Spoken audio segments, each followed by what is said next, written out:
matin, je vous salue encore en ce lundi de percée. Le Seigneur a une pensée pour nous, le Seigneur a une parole pour nous.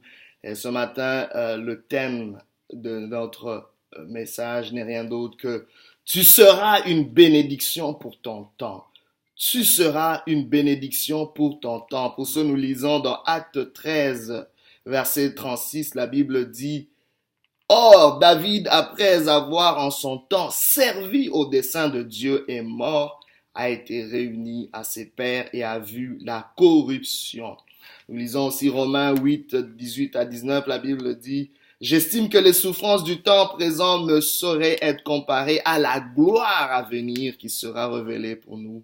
Aussi la création attend-elle avec un ardent désir la révélation des fils de Dieu. Tu seras une bénédiction pour ton temps.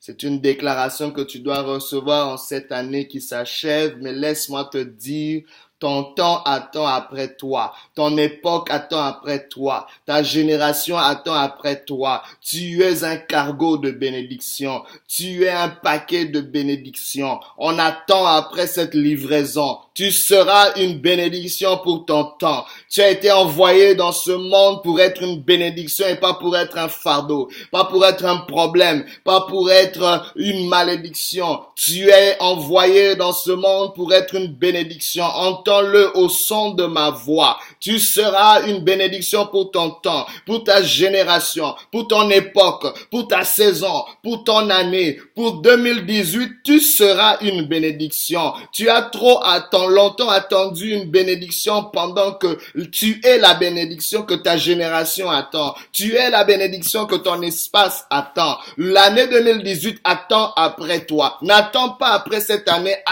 L'année attend après toi.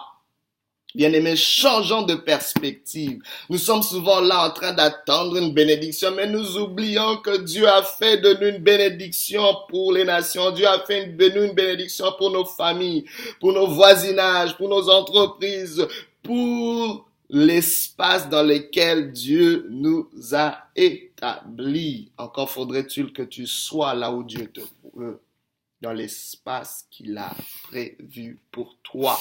Laissez-moi vous dire que nos dons, nos talents, nos capacités, le souffle de Dieu en nous est une extension de l'action divine sur terre. Dieu continue à agir au travers de toi parce qu'il a mis en toi son souffle. Il a mis en toi des capacités, des dons, des talents. C'est à travers toi que Dieu veut bénir ton temps, ton époque, ta génération. Il veut bénir 2018 au travers de toi. Retiens-le, ton temps a plus besoin de toi que tu as besoin de lui.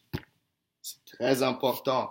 Et nous avons lu ce texte. La Bible déclare que David, en son temps, a servi au dessein de l'Éternel, de Dieu. Et après, il est mort. Parce que la seule raison pour laquelle tu devrais vraiment mourir, c'est parce que tu as été une bénédiction pour ton temps. Que tu as servi au dessein de Dieu. Que tu es vidé de ce package, de ce paquet de bénédictions, de tout ce cargo de bénédiction par lequel tu étais déjà chargé. Tu t'es déchargé de cela et tu peux te dire, mission accomplie, je peux quitter ce monde. Mais avant cela, refuse de mourir. Et je le refuse pour toi. Tu ne mourras pas, tu vivras pour être une bénédiction pour ton temps. On le voit dans la vie de David. Depuis déjà l'âge de 17 ans, il y a des choses qui ont commencé à se faire quand le prophète Samuel est venu le oindre comme roi. Et depuis ce moment-là, David a commencé à fonctionner comme étant une bénédiction de son temps. Mais laissez-moi vous dire que Dieu te bénit pour être une bénédiction. Il a oint David pour être une bénédiction pour le peuple d'Israël. Mais laissez-moi vous dire que la bénédiction que tu seras rencontrera un problème. Quand David est envoyé par Dieu et oint par Dieu pour être le futur roi, déjà la bénédiction qu'il est rencontre un problème, une difficulté. L'année 2018, tu seras une bénédiction pour cette année. Tu seras une bénédiction pour ton temps, mais la bénédiction que tu es doit rencontrer un problème. Laissez-moi vous dire, la raison majeure d'être une bénédiction, c'est de contrecarrer une malédiction, de contrecarrer un malaise, de contrecarrer un problème, une difficulté. Sinon, il n'y a pas lieu d'avoir une bénédiction. Nous sommes une bénédiction, c'est pour répondre à un problème, c'est pour contrecarrer une difficulté, c'est pour déloger un malaise. Donc, ne sois pas surpris quand la bénédiction que tu es, que tu devrais être, rencontre un problème, rencontre un obstacle. Laissez-moi vous dire, David déjà, très tôt, il a rencontré le lion et l'ours, des problèmes, des difficultés qui affectaient son troupeau. Mais il a été une bénédiction en combattant, en affrontant ces choses et en délivrant ses brebis. Et on le voit encore plus tard, ce même David, à un moment donné, quand le leader de la nation de l'époque, Saül, devenait fou et perdait sa tête. Ils avaient besoin d'un musicien talentueux qui pouvait apaiser justement sa folie. Et David vient dans la cour royale comme étant une bénédiction pour son temps encore, pour apaiser justement la folie du roi. Je ne sais pas la lecture que tu as eue devant les problèmes. Oui, certes, l'année a été difficile, mais laisse-moi te dire, 2018 aura encore son lot de problèmes. Je te l'annonce pas comme un faux prophète, mais simplement pour te dire que la vie est ainsi faite. Mais c'est peut-être toi et moi qui n'avons pas compris comment fonctionner. Aujourd'hui, ne fonctionne plus comme un mendiant attendant que la vie t'amène des choses. Mais sois une bénédiction pour ton temps. La vie attend après toi. C'est pas pour rien que tu respires. C'est pas pour rien que tu es là. Il y a un cargo. J'emploie ce terme cargo parce que tu es chargé de quelque chose, mais que tu ignores encore. Et David avait commencé à comprendre cela. Et il avait une lecture différente. Et on voit encore un autre moment, David qui a été une bénédiction pour l'armée d'Israël devant Goliath. Quand l'armée était défiée par Goliath, quand l'armée était remplie de peur et de frayeur, David vient comme une bénédiction de son temps. Il vient comme étant le secours. Il vient comme étant la solution. Malgré que le problème paraissait plus grand, laissez-moi vous dire, la grandeur de ton problème, que le problème que tu vois devant toi est une indication de la grandeur de la bénédiction que tu portes. Tu es certainement une grosse bénédiction. Tu portes avec toi certainement une grosse pluie. Quelque chose de bénissant vient au travers de toi. Il est temps d'avoir une nouvelle image de toi, car tu es créé à l'image de Dieu et Dieu au travers de toi veut continuer son œuvre. Il veut continuer son œuvre. Tu es ouvrier avec Dieu, la Bible nous le dit.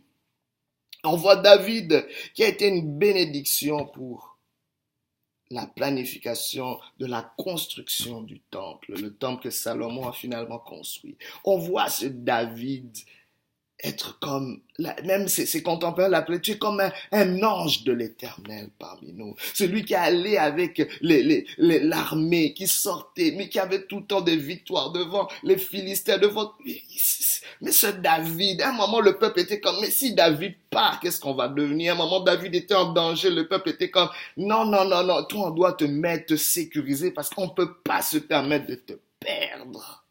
Je ne sais pas ce que les gens vont penser une fois que tu ne seras plus. Il serait parfois intéressant d'interviewer les gens autour de toi pour voir, mais si moi je pars ici, est-ce que vous allez vraiment me regretter? Est-ce que vous allez dire bon débarras ou bien waouh, s'il était ici, si elle était encore ici? Je ne sais pas. C'est seulement quand on part qu'on reconnaît notre valeur. Pourquoi? Parce que justement notre raison d'être est dans le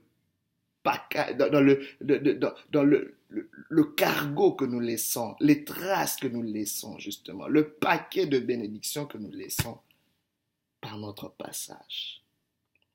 Il est temps, bien-aimé, de se voir différemment. Mais comment est-ce qu'on peut le faire? Comment est-ce qu'on peut vraiment déclencher cette bénédiction pour notre temps? Cette bénédiction qu'on nous sommes. Comment devenir cette bénédiction? La première des choses, il faut, bien aimer, apprendre à être réceptif. à recevoir d'abord. Oui, à recevoir parce qu'on ne donne que ce qu'on a, bien aimé. Tu ne peux pas être une bénédiction si tu n'as pas reçu une bénédiction. Il y a quelque chose que tu as reçu. Mais je suis pas en train de dire que tu dois attendre de recevoir une bénédiction. Non, je veux que tu puisses mettre ton focus sur ce que Dieu a déjà fait. Dieu t'a déjà béni. En t'envoyant dans ce monde, il t'a déjà béni. Mais bien plus, j'aimerais que tu mettes l'emphase sur quelque chose. Dieu est venu au travers de son Fils Jésus-Christ. Il a déjà fait quelque chose pour toi à la croix. Dieu s'est donné. Emmanuel, Dieu parmi nous. Dieu a sauvé. Dieu a donné quelque chose. Il a donné le don qui continue à se donner. Il a donné le don qui ne peut pas être épuisé. Le don qui a toujours quelque chose à combler. Il a donné le don qui, depuis qu'il a donné, continue à bénir, continue à combler, continue à restaurer, continue à guérir, continue à consoler. Tu as reçu Jésus. Si tu l'as pas reçu, reçois-le. Si tu ne l'as pas reçu, reçois-le. Sois d'abord réceptif.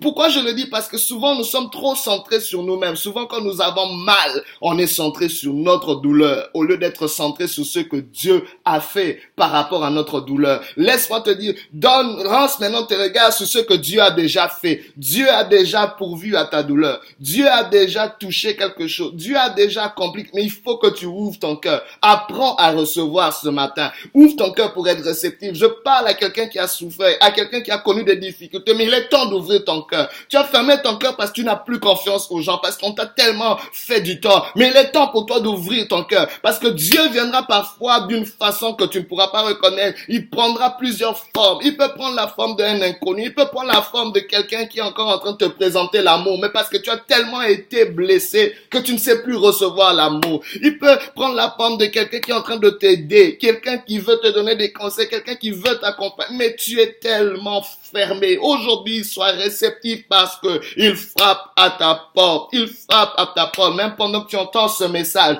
c'est Dieu qui est en train de frapper à ta porte. S'il te plaît, ouvre ton cœur. Sois réceptif parce que Jésus est mort à la croix pour tes péchés. Je ne sais pas, tu es peut-être lié par une addiction, peut-être lié par, je ne sais pas quel obstacle, quelle difficulté, quelles habitudes, je ne sais pas, ou peut-être que tout autour de toi est chamboulé, ou tu ne fais que détruire, tu ne fais que blesser les autres. Mais laisse-moi te dire que Dieu a déjà fait quelque chose pour toi. Concentre-toi sur ce qu'il a déjà fait pour toi et non sur toi-même. Ne te concentre pas sur ta misère, mais concentre-toi sur ce que Jésus a fait pour ta misère. Je parle aussi à quelqu'un qui est peut-être dans l'abandon, parce que qu'est-ce qui se passe dans la nature humaine? Même quand nous avons tellement de choses, on est encore concentré sur soi-même, au lieu d'être centré sur Dieu, qui est la source de toutes choses. Laissez-moi vous dire que la vie humaine doit commencer avec ce que Dieu a déjà fait. Et laissez-moi vous dire, dans le jardin d'Éden, quand Adam a commencé à vivre, c'est parce que Dieu avait déjà fait quelque chose. Dieu avait déjà créé son environnement. Dieu avait déjà créé sa nourriture. Dieu avait déjà créé les circonstances, le cadre dans lequel il devait fonctionner. Donc la vie,